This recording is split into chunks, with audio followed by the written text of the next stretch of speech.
I am indeed, Dominic. Thank you very much, and good evening to you too. Before we start, just give you a quick synopsis around portfolio building. We're going to try and watch a short video tonight, and I'm also going to stream on here the app and show you how to set up the app. And hopefully we're going to dial into somebody and listen to their experience of going through an audit process whilst using CPD-Me. So without further ado, I'm just going to adjust my microphone. CPD portfolio building, the problem. What I'm going to do is I'm going to ask you to quickly pop your hand up, and so on the screen you should have an option to ask questions, and you should have an option also on there to pop your hand up. So just pop your hand up for me if you have a CPD portfolio already and it's completely up to date. Just pop your hand up for me.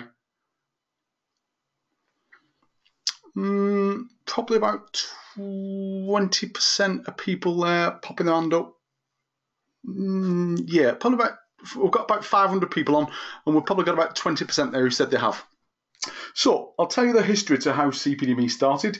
Back in 2009, I did some research and I did a survey consisting of about 500 professionals, predominantly from the ambulance service. And they had portfolios very similar to what you can see on screen. And it was organised to some fashion. There was an element of, there were slips or papers in there and newspaper clippings. However, it wasn't very organised, so much so that it would meet the requirement of an audit with the HCPC, for example, or if they were to go for an interview, because there wasn't any structure to it.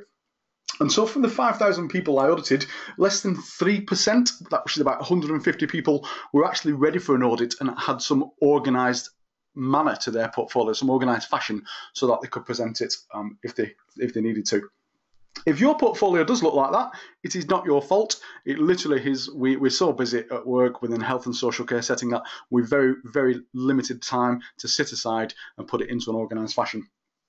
And from the research that I found was there was very little people organised, very little time set aside, and people would generally create a portfolio for a reactive purpose, either interview, audit, or the new addition was an incident learning analysis because something had gone wrong in practice.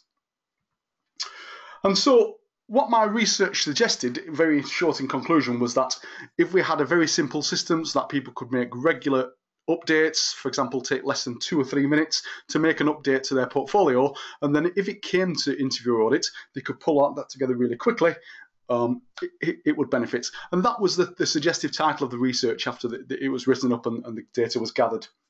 And so what we recognised was using a very structured system would both reduce the time that it would take you thinking about building a CPD portfolio, but more importantly, it will be organised whenever you needed to put that portfolio together for interview, audit, or for incident learning analysis. Also important was an element of keeping evidence safe, because people would go on courses, they would keep certificates, and they would take them home, and the wife would then put a cup of coffee on it, or they'd take them home and the kids would start praying on the certificates. And so it's also important to keep evidence of your learning and development in one place where it's neat and tidy. And some people used Evernote, some people used Dropbox in the last sort of 2 or 3 years. But what we recognised was it'd be really keen and tidy if we could keep it all safe in one place. More importantly, having them all accessible in one place would make it very easy and would reduce the stress around registration, re-registration, audit or interview. And also what my research suggested was that employability factor was far greater, increased by people who were more organised in relation to keeping an accurate record of their CPD. What I got from the research was some very simple methodology, and that relates back to this very simple event response outcome. Now, if you don't take anything at all from tonight's webinar, I just need you to think about changing your mindset. And changing your mindset in relation to recording CPD is really important. And when I speak to practitioners, both new within a university setting and those who's ritualised been in practice for 20, 30 years, I cannot emphasise that you have to think differently about how you both take part in learning and development or continuing professional development, but more importantly, how you document it. And so I've used this very simple event response outcome, ERO, yet another acronym that we try to remember. However, if we break it down and we look at E, meaning an event, So the event can be anything from reading a clinical bulletin that's emailed out to you at work. It can be anything from a structured discussion around an ECG that you've taken on a patient and you're not too sure about the findings in relation to the clinical setting. Or it can be anything at all what creates a benchmark learning experience from you. Attending mandatory training, attending a surgical course, attending a course on clinical examination, anything what relates to an event of learning. Second to that is a response. Now, when you learn something, either because you've read it in a book or you've attended a course, the response to that hopefully will be you've gathered and gained some new information, and from that information you can then change or it may influence your practice. Now, that is not always the case, because you might learn something that you've already learned 10 years ago and it simply was just a refresher of underpinning knowledge. However, the response will be, I know this information already, however, I've revisited it, and as such, it is now fresh in my mind, and perhaps with a few changes, because some practice or policy might change around whatever you're doing. However, you've learned nothing new, it's just been a simple refresher, but that would be your response. The outcome is always a change in your behaviour, and the change in your behaviour is, for example, several weeks ago, I went on a surgical airway course, gathered all the information around surgical airways and managing it in an emergency situation. And from that information, my response was, I've now got these new set of skills, and given the situation and scenario of someone having a serious airway compromise that I can't traditionally manage, I could revert to a surgical route. So my outcome was the fact that I've now gathered and gained and been qualified to use this new information to benefit my patients. And as such, if I'm presented with that situation or scenario, I can use a surgical airway. And so event, response, outcome can sometimes also mean risk. And that means risking a new behaviour. And to risk a new behaviour, you'll always get a new outcome, because sometimes we're very stagnant in our risk factor. We don't like taking risks in what we want to learn, and we don't like stepping out of our safety zone. So I always consider that the R, as well as response, can always stand for risk. There's an old saying, if you keep on doing what you've always done, you'll keep on getting what you've always got. And nothing's more right, really. Certainly when you look at building that portfolio, if you don't change the way that you manage that for the future, it will become completely unmanageable. Einstein also defined the definition of insanity as continuing to repeat the same behaviour and expecting a different result. You're simply not going to get it. You have to change the way that you think about your learning and development for the future. And the acronym of event, response, outcome is what I tend to use when I'm teaching new students at the university setting. When all the research was drawn up in November 2009, what I recognised was we needed a very simple recording system. A very simple recording system, because what I found from the people who used the electronic system was that it would take an average of 3 minutes to record a development event.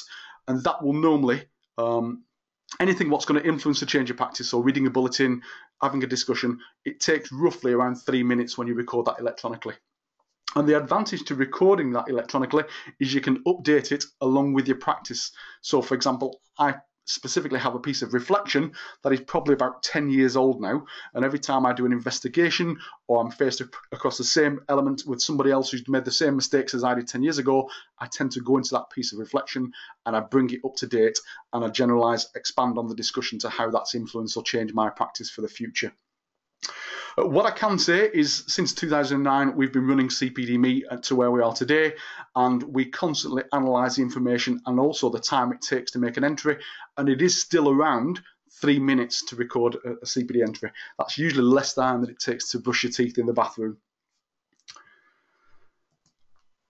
The other thing about CPD-Me, what we recognised was people don't always specifically want to print off paper portfolios. And more importantly, if you're anything like my other half, doesn't specifically want 25 folders in the back bedroom full of every learning and development event that I've taken part in for the last 10, 15 years of my practice.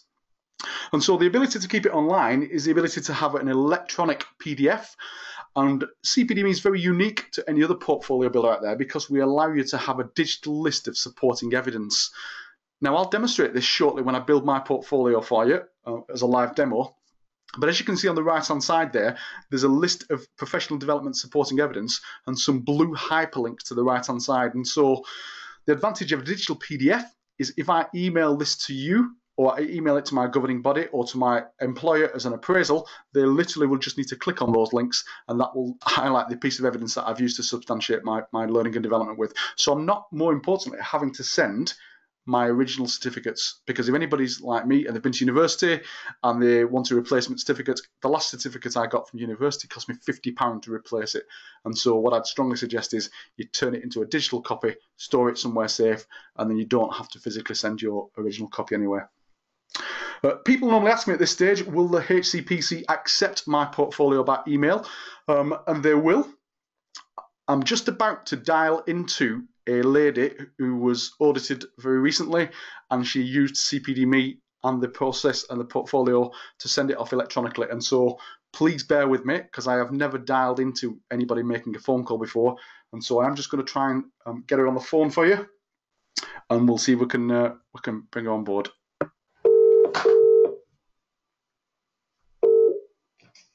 Hello? Hi, is that Vicky?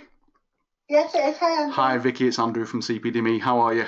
Hiya, fine, thanks. Vicky, you are live on the webinar tonight, and thank you very much indeed for joining us. I hope the ladies and gentlemen on the webinar can hear you okay. But Vicky, just tell us a little bit about what you used CPD-Me for and how you prepared your portfolio before you submitted it, and when you went through the process of submitting to the HCPC. Okay, a couple of years ago, I got told in the August that I was required to submit my portfolio, and I had till November to submit it, and I submitted it at the end of October, and I submitted it online through the CPD-Me. Okay, how did you actually submit it to them? Did you email it to them, Vicky, or did you send it by? No, you can send it by post, but there's no point printing it all off to send it. You can just send it electronically by email. It just makes it a lot easier. And were the HCPC, were they happy to have it by email? Yeah, they prefer it like that, actually. They did say that they preferred it that way. Right. And tell us about the experience. What sort of things did you put into your portfolio? How did you sort of structure it? Well, they said that they wanted a range of things that you did. So you had to make sure that you had a range of experiences. And before that, I hadn't done any CPD or anything like that. So I was caught on the hop a bit, really.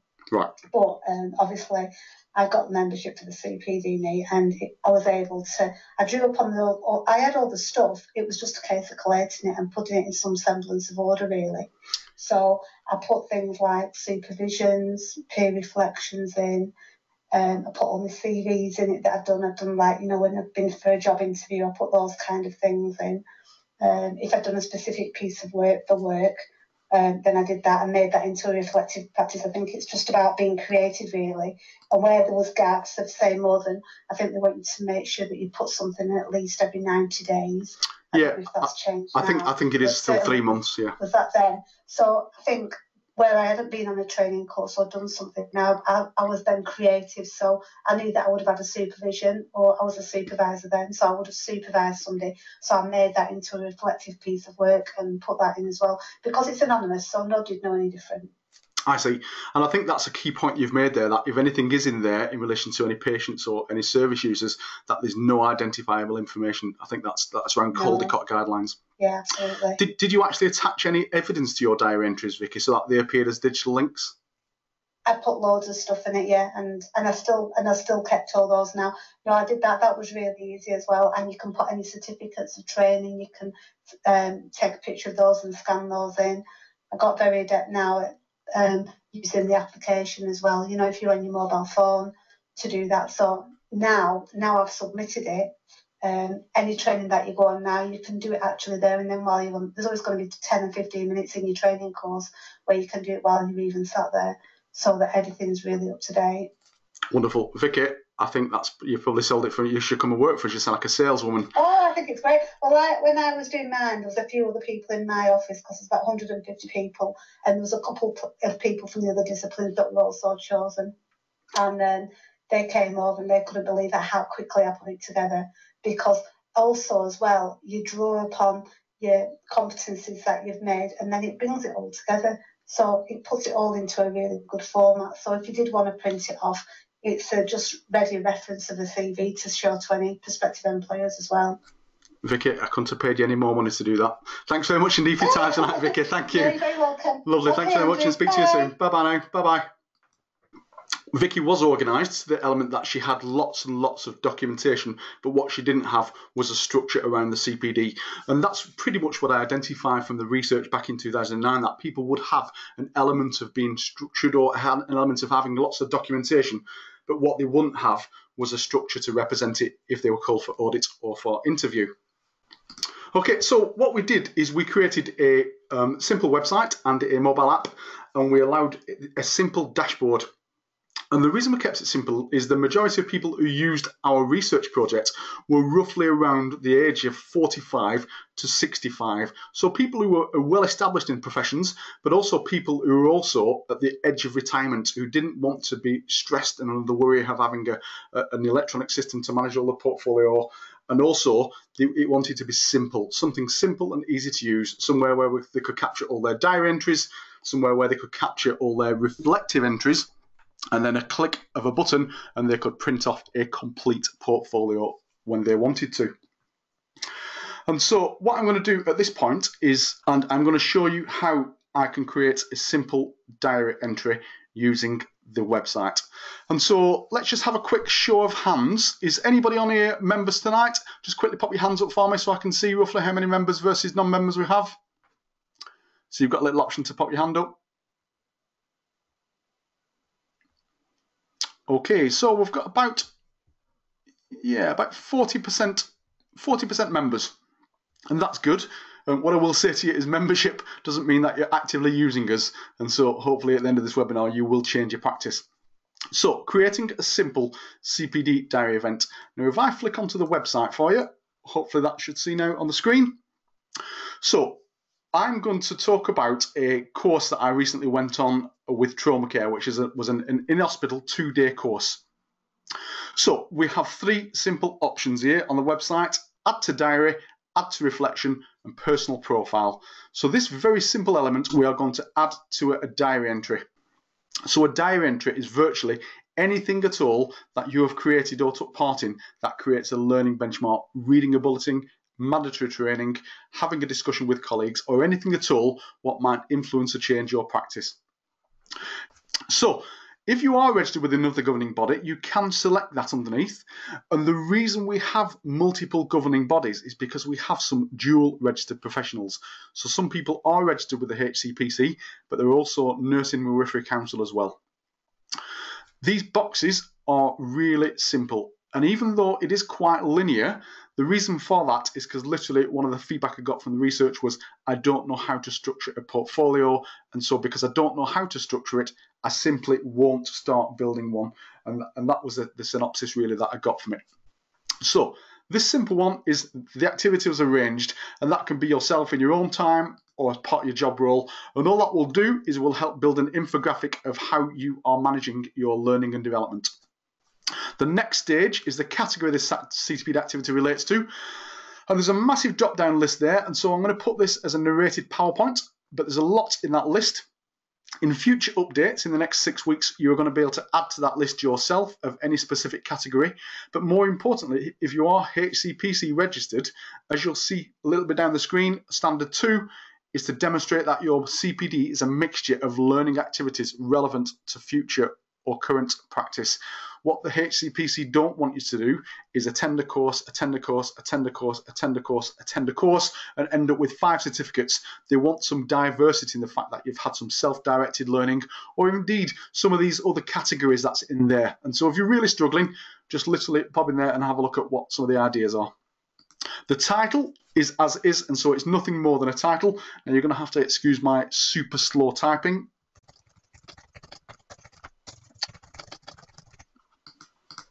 I can't type and not look at the screen, as you've clearly worked out. So I'm just going to put that as an in-hospital trauma course, and it's a 2-day event. I'll put it as yesterday, even though it was several weeks ago. But what you can do here is you can backdate. So if you have CPD that you've done historically, you can backdate it as far as you like. You can also forward date. And so if you have something planned for the future, so if I have something planned for the 2nd of August, you'll notice now that there's an ability to add this reminder to your calendar. So anything that you forward date has this ability now to intercept either iCal or Android or Google. And the advantage of that is your calendar will then remind you that you need to document your CPD from that specific learning event. So I'm going to go back to today's date, and we're going to put it as today. If the activity is more than 24 hours, so for example, it's a 4-day course or a 5-day course, or even 2-day mandatory training, you can click that second box and you can put an end date in there, and that will just demonstrate to the users that this activity is longer than 24 hours. And so if I actually change that to the 13th, and I put that the end date as the 14th, you'll see that I've demonstrated that it's a 2-day course on the 13th and 14th. This next box, number of hours relating to this activity. Now, the HCPC are not too strict on hours. It's more of an NMC portfolio building exercise. But what I would say is be very conservative in the amount of hours you are documenting. So if you've done a 9 till 5 course, I wouldn't specifically document the full amount of hours between 9 till 5. What I would do is just put in there your structured learning hours. And so I'm just going to put 10 hours in there for the 2 days. An argument I always get asked, or a question I always get asked is, I've been discussing the course over dinner, so can I include that as hours? You can, but I would probably include it in a separate reflection of very casual, non-structured learning, because this is just identified as the learning that took place during that 2-day trauma course. This development activity has benefited me. Once you click on these boxes, you will note that below it drops down a guide, and that guide to this specific diary form is a very simple reflective guide. Why did you select this learning activity? How will it affect you as an individual? Will it change the way you do your job? Will it affect your patients or colleagues or service users? And potentially what could follow on from this CPD learning? Now I think I pretty much should have, let me pop up, I did, yeah, some text, because I've already typed that out, otherwise you'd be sat all night watching me type that out. And so what is it? I put some text in there and explain why I went on the course and also how it's going to benefit my service user. So for my exposure on this course and the information gained, I no doubt will be able to apply better care bundles to my patients that I'm exposed to. The next boxes down are the HCPC standards, and I must emphasise the simplicity of the website does not mean that you do not need to understand the HCPC standards, and so it is really important that you understand standard 1, 2, 3, 4, and standard 5 is collating your portfolio and sending it off for inspection or for the HCPC governance team. The next box down is the knowledge and skill framework. So if anybody works in an NHS setting and you want to cross map this to the KSF, you can do so by mapping this. So if I tick that box, you'll see that the dimensions of the KSF start to appear underneath it. If you want to put a website in here because you've took part in some website learning or an online learning, or indeed you've watched a YouTube video that's going to influence you, change your practice, you can copy and paste that website address in here. So for those academics among us, if you, for example, you write an essay and you document, you access this online at such a date and time, it's pretty much the same principle as what you would do here. You can copy and paste the website address in there because you might not necessarily have a physical piece of evidence, but it may be relating to a website where you've learnt your event from. The next box is another quite innovative box, and it only came from the research behind CPD-Me, and that was, do you require a reminder of the expiry date of the certificate? If you click yes, the system will send you an automated reminder in 12 months' time to have a look at that specific entry because it may have expiring evidence.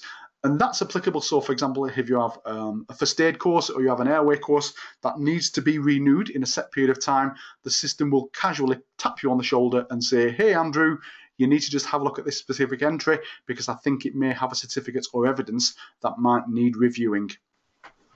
The next box is the ability for you to put in there some evidence. Now, what I will say is at the very top of here is a guide video that you can watch, how to use the CPD diary video.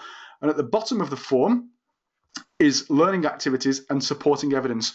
If you are unsure what you can use for supporting evidence or even to vary your learning activities, I would strongly suggest having a look at them guides and help videos. If you are HCPC, I would strongly suggest going to the healthcare professional's website because within there is lots of really useful short videos, and we're going to watch one very shortly, and hopefully you'll be able to start bringing everything together that I've showed you tonight. So if I click into there, it allows me to capture, if I go into my downloads, the certificate. What I will encourage is just to start using things like PowerPoints, structured discussions, bulletins, anything at all that you've used other than a certificate. I would strongly advise you think about varying your learning and using that to substantiate your portfolio.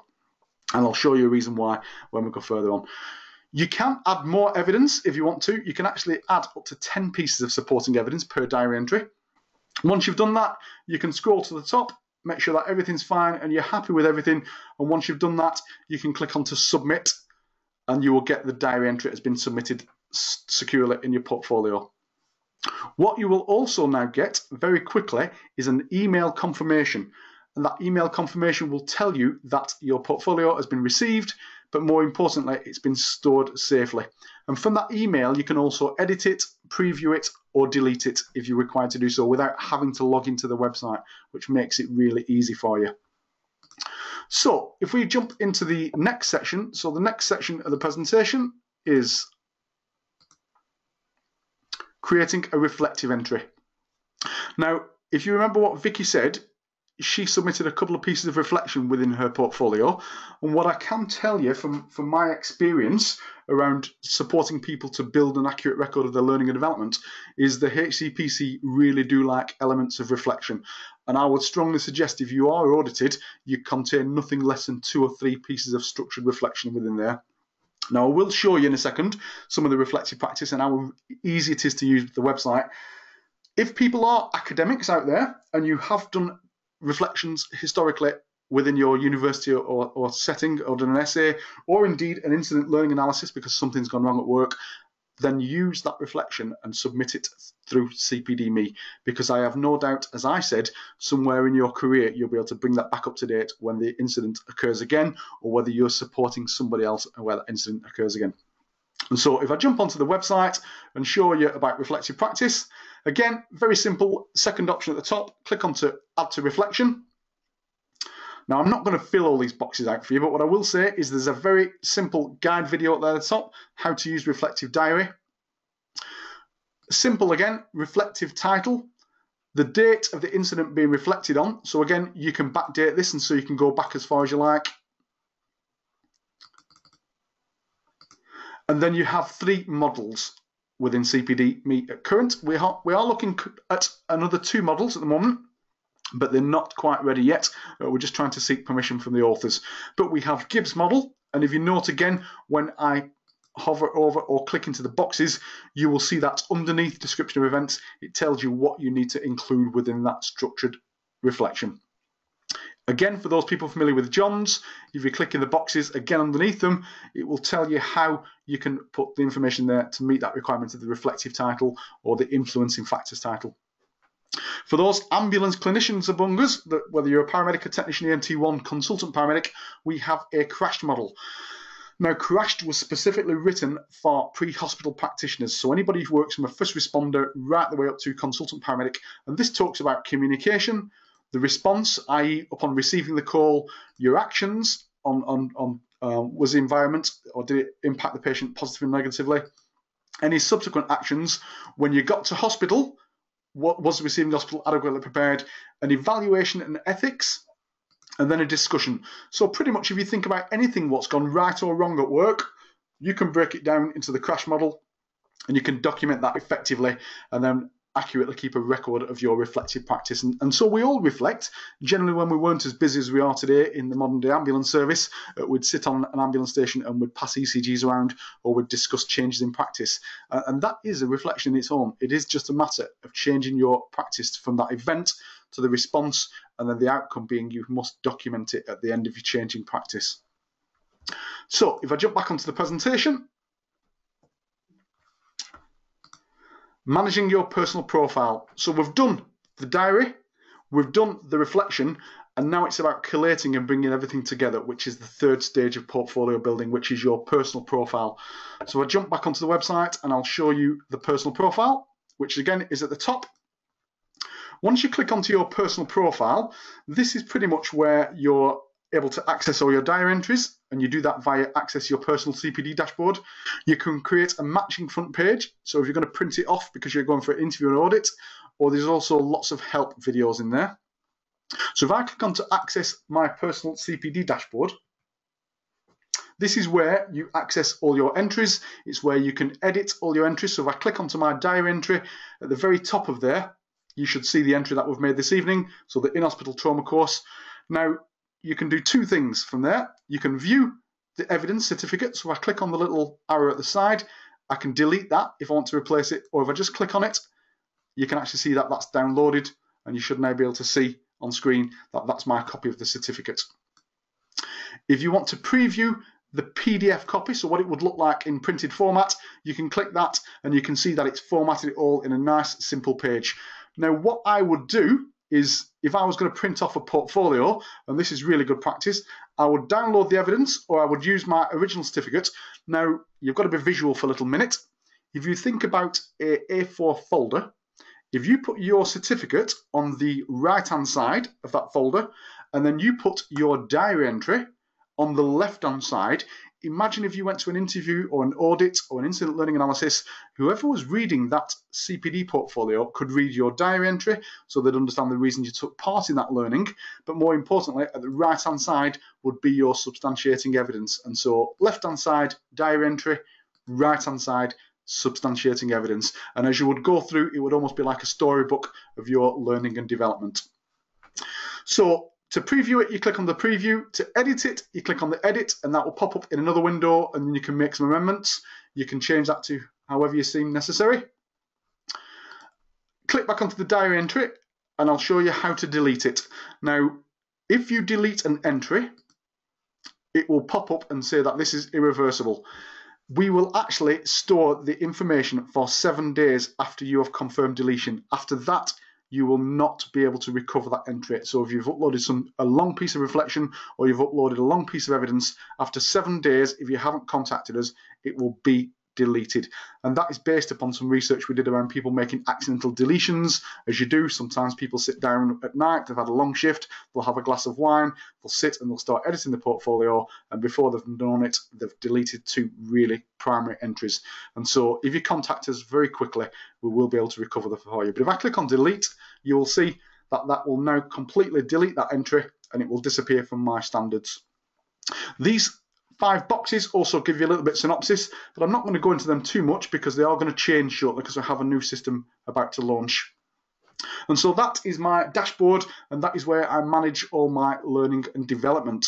Really simple, and the reason why I've kept it really simple is because that's what people wanted it. So for those people out there who are mobile app or use mobile app devices, I'm now going to again attempt a feat of technology and try and stream to my screen my mobile app. So you should be able to see my screen. So what I'm going to do now is I'm going to show you how quickly I can make a CPD entry using the app. I'm going to click onto the CPD app. I've already registered the app, and I've used the same email address as the website, and I'm going to go to the bottom where it says submit to diary, and I'm going to submit a diary entry. I'm going to click on activity arranged, and again I have the drop down list, so this is going to be myself in my own time away from work. A brief description, so I'm going to put in there reading emergency medicine handbook. The start date is today.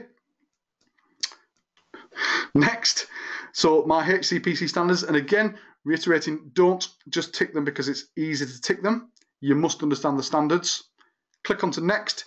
This development activity has benefited me because, and this is where making a quick entry really does make a difference. And again, reverting back to the conversation with Vicky, what she said was, I make entries now as the learning and development takes place.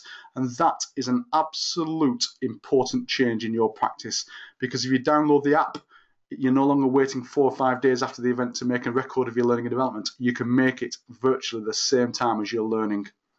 So if I go to the bottom of my screen on the app, you'll see there's a little microphone, and in there, if I click it, I should be able to dictate. So today I have read the Oxford Handbook of Emergency Medicine. I specifically looked at a book around bladder, urethral and testicular trauma, and I will use this in the context of clinical decision making the next time I come across a patient who has problems with their bladder. Full stop. So it is reasonably accurate depending on how quiet you are.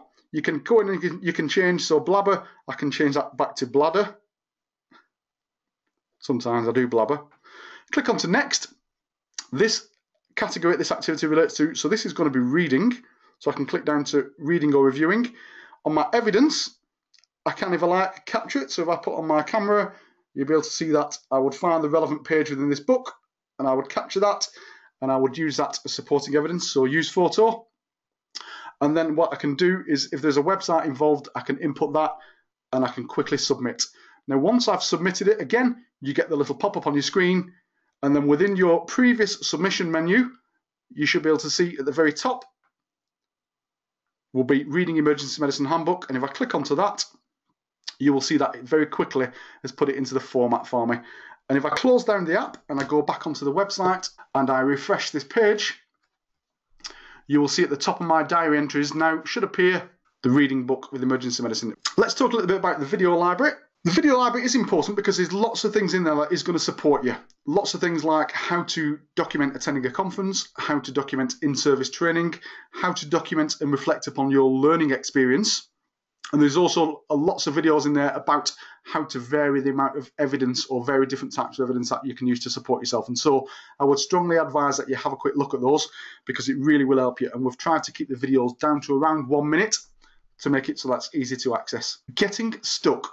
The reason we are here behind CPD-Me and the reason that makes us different to any other portfolio builder out there is we are a group of health and social care professionals. And so if you have any questions, we probably are best placed to answer them. We're not an IT company. We are literally all still full-time working health and social care professionals. And so if you get stuck or you need any help, you just simply request the live chat or you can request a support ticket and we will guaranteedly answer you within 24 hours because we have staff who work round the clock because we all work shifts within NHS or private organisations or social care. And so you'll always get support from a team of health and social care professionals. And what makes us different to any other CPD recorder out there, because there is lots, and I won't specifically say that we are the best, however, I would be a little biased if I didn't. We have a research team at 2 universities who use us constantly for their year 1, year 2, year 3 and year 4 students. And then when they get to year 3 and year 4, they become involved in a research project around documenting CPD. And at that point, they use the current CPD system and they reflect upon their learning and how it's collated their evidence. And they give us constructive feedback to what we need to change to make it fit for their future practice. And so we're not just an IT company with a group of health professionals. We have a research team that are constantly looking at ways to make it easier and simpler for you guys for the future. The world has changed in relation to CPD and the demand for highly organised professionals is far and highly sought of by employers. More importantly, what I do know for people applying for paramedic practice places within a university setting, they want to see that people are really organised and that they are proactive around their learning and development. So that leads me to the question and answer session. Now we appear to have lost Sarah. I don't know where she's gone. She normally does the questions and answers. But if you have got any questions, I'm more than happy to open up your microphone. So if you pop your hand up, I will open up your microphone and I'm more than happy to have a discussion with you. Or if you want to type your question in below, I'll be more than happy to answer the question for you.